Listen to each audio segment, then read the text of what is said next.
Schönen guten Tag, ich freue mich sehr, dass Sie dabei sind. Herzlich willkommen zu We Are Musical Talk Time. Auch heute habe ich mir wieder einen Gast zum ganz persönlichen Gespräch eingeladen. Ich freue mich sehr, dass sie da ist, aus unserer Catscast. Herzlich willkommen, Birgit Arquin. Hallo, danke, ich freue mich auch sehr. Birgit, erstmal vorweg, wir bleiben heute beide auf Abstand und wir sind getestet, also wir dürfen ohne Maske sprechen. Birgit, bis vor kurzem hast du hier noch auf der Bühne getanzt, gesungen, gespielt. Dann musste die Show geschlossen werden, die Theater pausieren. Wie ist es dir in dieser Zeit ergangen während des Lockdown? Wie hast du das alles erlebt? Ja, mal besser, mal schlechter, würde ich sagen. Und jeden Tag nehme ich mir wieder aufs Neue vor, das Beste daraus zu machen, weil einem ja nicht wirklich was anderes übrig bleibt. Ich muss dazu sagen, ich bin Mama. Ich habe 2 Kinder. Meine Tochter Annabelle ist 7 Jahre alt und mein Sohn Benjamin ist 3,5. Und ja, dadurch habe ich den Lockdown sicher anders erlebt als viele meiner Kollegen. Ja. Wie war das mit 2 kleinen Kindern? Wie hast du ihnen erklärt, was vor sich geht? Haben sie das verstanden? Ich habe eigentlich am Anfang versucht, ihnen gar nicht zu viel zu erklären, weil ja, sie das nicht wirklich verstehen könnten in dem Sinn. Beim Kleinen habe ich überhaupt das Gefühl, dass er es gar nicht so richtig mitbekommt. Er hat es nie hinterfragt, dass wir jetzt uns Masken aufsetzen. Und die Große wiederum, die hat das natürlich schon voll mitbekommen. Die war damals im Kindergarten, als das angefangen hat. Und für sie war es schon schwer und ist es schwer. Und auch jetzt noch, weil wir Erwachsenen ja dazu tendieren, ständig über dieses eine Thema zu sprechen. Wenn sie in der Nähe ist und wir reden zu lange über dieses Thema, dann bittet sie uns höflichst, damit aufzuhören, weil sie mag das gar nicht.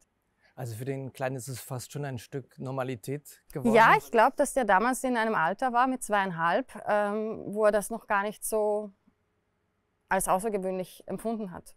Er war in keiner Kita und so, also für ihn ist jetzt in dem Sinn nichts weggefallen, außer halt der Spielplatz gehen, weil anfangs waren ja sogar die Spielplätze geschlossen. Das war dann eine Herausforderung. Was mache ich mit den Kindern, wenn ich wirklich eigentlich nur zu Hause bleiben kann?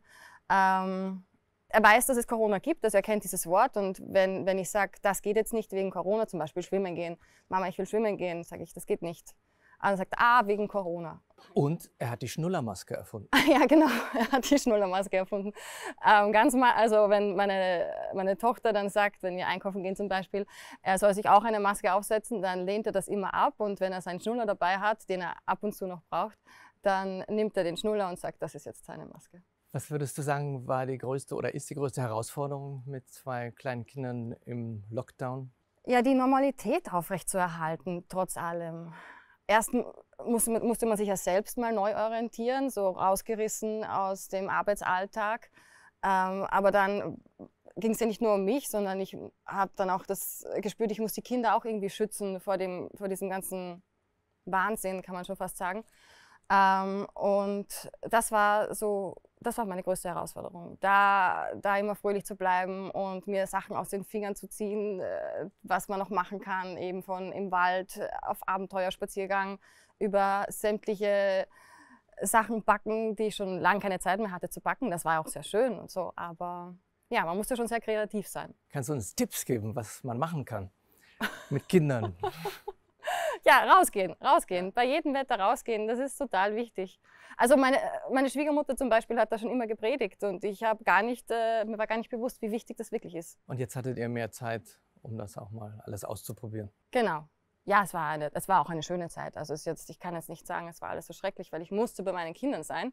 Obwohl es natürlich schon auch schön ist, wenn man in die Arbeit gehen darf als Mama. Also ohne mich als Rabenmama selbst hinstellen zu wollen, ist schon ein Urlaub von zu Hause. Da lachen die Kollegen oft über mich, wenn ich komme und beim Warm-up mal mache so angekommen, Pause. Ich darf jetzt einfach nur Warm-up machen, ohne dass ständig jemand Mama schreit und irgendwas von mir braucht. Also du machst nicht Urlaub von der Arbeit, sondern auf der Arbeit, hast du mal gesagt. Das hat mir gefallen. So quasi, ja. Es ist ja immer ein besonderer Moment für Schauspielerinnen und Schauspieler, auf der Bühne zu stehen, zusammen auch das Publikum zu spüren. Du hast gesagt, für dich ist das immer ein sehr emotionaler Moment, zusammen zu tanzen. Der Moment, wenn man beginnt, zusammen eine Nummer zu tanzen. Kannst du uns das beschreiben, wie das ist für dich? Ja, du hast mich gefragt, was mir am meisten fehlt. Und mir fehlt wirklich am meisten diese Gemeinschaft, gemeinsam eine Energie aufbauen auf der Bühne. Und für mich ist da immer sehr markant der Teil im Ball bei Cats, wo wir anfangen, wirklich alle gemeinsam zu tanzen, in einer sehr hohen Energie, finde ich. Und ich als Bombi, ich stehe eigentlich immer in der Mitte. Das kommt sicherlich auch noch begünstigend dazu. Und wenn man sich da so spürt und das Orchester hört und es dann so losgeht, ach, das ist so toll, mir kommen fast jeden Abend die Tränen. Vor allem im September kamen mir die wirklich jeden Abend, weil man es da dann sogar noch mehr zu schätzen wusste. Nach dem ersten Lockdown, genau. Wie wertvoll das ist, was wir da machen dürfen. Da war das dann noch intensiver auf alle Fälle. Für dich, auf alle Fälle. Als es dann wieder losging. Hattest du denn trotz allem ein bisschen Zeit, auch was zu lesen im Lockdown? Viele haben sich ja Bücher rausgesucht. Ja, anfangs habe ich sicher zu viele Nachrichten gelesen und dann habe ich mir irgendwann gedacht, ich kann es eh nicht ändern, ich muss wieder mal ein Buch lesen. Das letzte Buch, das ich gelesen habe, war Die Liebe im Ernstfall, heißt das. Ich lese gerne. Also Bücher, wo man mitleben kann, die irgendeine reale Geschichte erzählen. Und was war das für ein Buch? Was Romantisches oder ein Krimi? Nein, um Gottes Willen, kein Krimi. Kein Krimi? Nein, kein Krimi. Krimis liest du also gar nicht. Es muss schon spannend sein. Ich möchte nicht schon nach 4 Seiten wissen, wie das Buch ausgehen wird. Ich habe es gern, wenn die Geschichten so ein bisschen verschachtelt sind, aber es darf nichts Grausiges passieren, weil das halte ich nicht aus. Das gefällt dir nicht. Bist du da ganz sensibel? Nein, das geht nicht. Ich kann auch nicht solche Filme schauen. Unter gar keinen Umständen. Nein. Und hilft dir das auch als Künstlerin, diese Sensibilität? Das ist wahrscheinlich auch wichtig. Ja, auf alle Fälle. Für die Arbeit. Auf alle Fälle, ja. Ich glaube, also in den meisten Fällen hilft es. Also das ist sicher auch mit ein Grund, warum ich weinen muss im Ball, weil ich das halt sehr stark spüren kann. Manchmal erschwert es das Leben auch, wenn man zu sensibel ist, aber im Großen und Ganzen ist das eine schöne Eigenschaft, glaube ich. Hast du dir manchmal gewünscht, ich wäre nicht ganz so sensibel? Gab es Situationen? Ja, natürlich. Also wenn man andere Kollegen erlebt, die viel leichter an eine Sache rangehen können, weil ich das Gefühl habe, es macht gar nicht so viel mit ihnen, also jetzt nicht in einem negativen Sinn, dann denke ich mir schon manchmal, es könnte auch leichter gehen, es könnte auch einfacher sein, aber nein, so bin ich. Und bist du ein sehr ehrgeiziger Typ? Ja, das bin ich auch. Ja?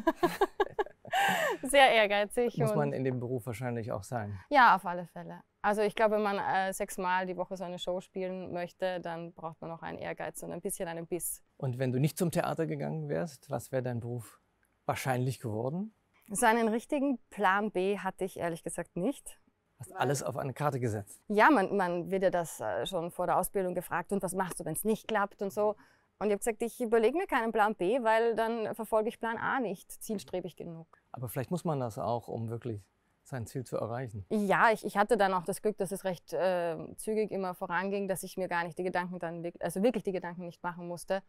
Ja, ich glaube, man braucht das. Und freust du dich auf die erste Vorstellung wieder und den ersten Ball zu tanzen? Ja, ich freue mich unglaublich. Wirklich. Es fehlt mir wirklich sehr. Wir hoffen ja alle, dass es bald wieder weitergehen kann. Wir haben unsere Zuschauerinnen und Zuschauer gebeten, uns Fragen zu schicken. Die liegen hier vor uns auf dem Tisch, eine in jedem Umschlag. Ich wollte dich bitten, eine zu ziehen. Und dann stelle ich dir die. Okay, wie ist es? Ja. Das ist eine gute Frage. Hoffentlich. Ich weiß nicht.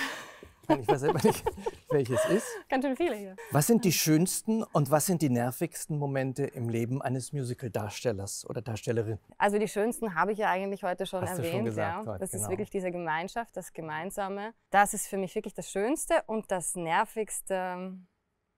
So spontan fällt mir ein, das Warten.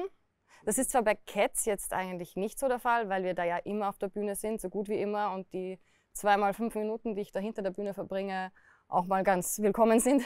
Aber sonst in anderen Produktionen, das Warten, das kann schon. Also dir ist lieber, es geht durch und keine Pausen, immer auf der Bühne? Ja, ich brauche das für einen Energiebogen. Also ab und zu mal eine kurze Verschnaufpause kann nicht schaden, aber... Sonst muss man die Energie immer hochhalten, wenn man nicht dran ist. Ja, ich würde sagen, das Warten. Schön. Du hast uns auch ein Lied heute mitgebracht.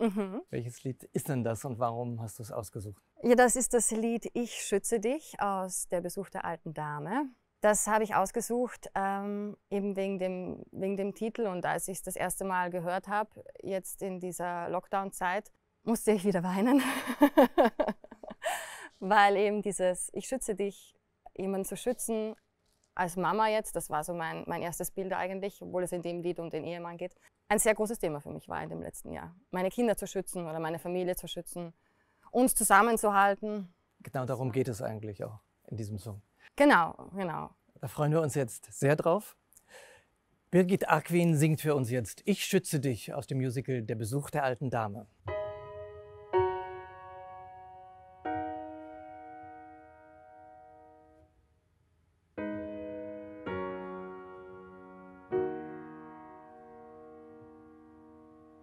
Ich werd für dich da sein, bis all unsere Tage enden wird, durch jeden Sturm mit dir gehen. Ich werde dir nah sein, wenn andere sich von dir wenden, fest, so wie ein Fels zu dir stehen. Es soll kein Leid der Welt dir geschehen. Du bist der Grund zum Atmen für mich. Wo du bist, bin auch ich. Wir sind ein Paar.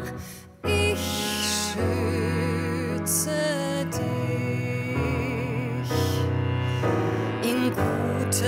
wie in schlechter Zeit, wie ich's geschworen hab, als ich dir meine Hand fürs Leben gab. Wenn alle Meere rasen, bin ich dein starkes Boot, und nachts bin ich dein Glauben an ein neues Morgenrot. Ich werde bei dir sein, wenn Freunde dich nicht mehr kennen, wirst nie ohne Halt sein und einsam.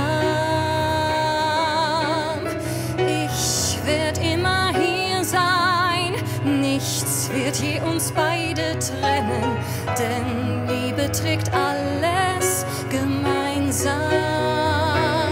Es soll kein Leid der Welt dir geschehen. Du bist der Grund zum Atmen für mich. Was du fühlst, fühl auch ich. Wir sind ein Paar. Ich schütze dich.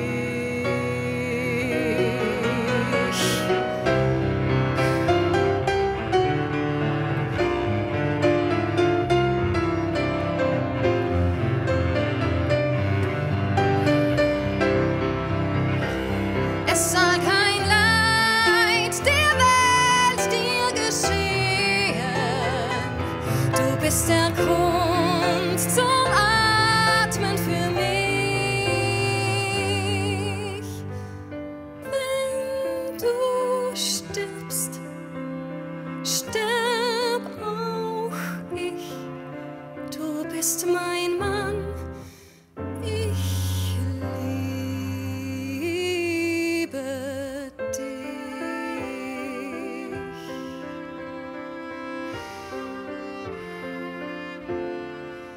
Du bist mein Mann.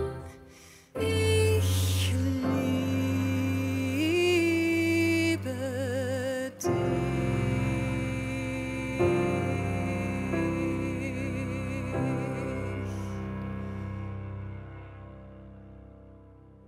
Birgit Acquin mit Ich schütze dich aus dem Musical Der Besuch der alten Dame. Am Cello begleitet von Maria Frodel und am Flügel von Peter Biro. Birgit, vielen herzlichen Dank, dass du heute unser Gast warst. Ihnen vielen Dank fürs Zuschauen. Sollten Sie es noch nicht tun, folgen Sie uns doch gern auf Social Media. Dort können Sie diese und auch die anderen Folgen nachschauen. Ich freue mich schon aufs nächste Mal. Bleiben Sie gesund, machen Sie es gut. Auf Wiedersehen.